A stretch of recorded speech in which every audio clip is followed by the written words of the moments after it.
entrez immédiatement dans le plein plaisir des choses que vous voulez avoir. Quelles que soient les choses que tu demandes lorsque tu pries, crois que tu les reçois, et tu les auras, a dit Jésus. Voyez les choses que vous voulez, comme si elles étaient réellement autour de vous tout le temps. Voyez-vous vous-même, comme les possédant et les utilisant. Servez-vous d'elles en imaginature juste, comme vous les emploierez, quand elles seront réellement vos possessions. Insistez sur votre image mentale, jusqu'à ce qu'elle soit claire et distincte, et puis prenez l'attitude mentale de la propriété, envers tout ce qui se trouve dans cette image. Prenez en possession, mentalement, dans la pleine foi, que c'est déjà réellement à vous. Maintenez cette propriété mentale.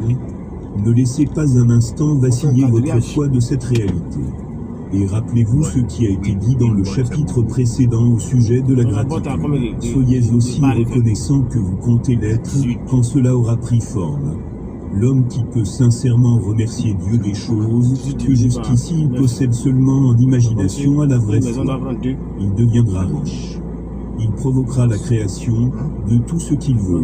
Vous n'avez pas besoin de prier sans cesse pour des choses que vous voulez. Il n'est pas nécessaire de le dire à Dieu chaque jour. N'employez pas de vaines paroles, comme le font les païens, dit Jésus à ses disciples, car votre Père connaît votre besoin de ces choses, avant que vous les lui demandiez.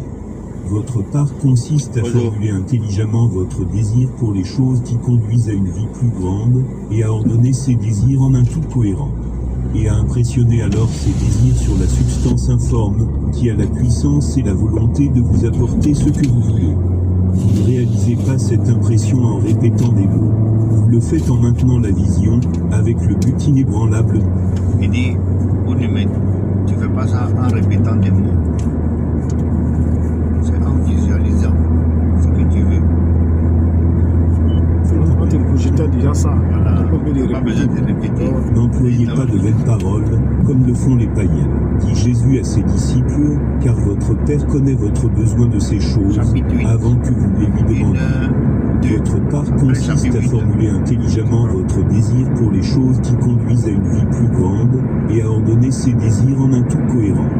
Et à impressionner alors ces désirs sur la substance informe, qui a la puissance et la volonté de vous apporter ce que vous voulez. Vous ne réalisez pas cette impression en répétant des mots. Vous le faites en maintenant la vision, avec le but inébranlable de l'atteindre, et avec la foi immuable que vous l'atteignez.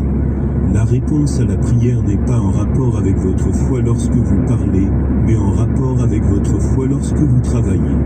Vous ne pouvez pas impressionner l'Esprit de Dieu en ayant prévu un jour de sabbat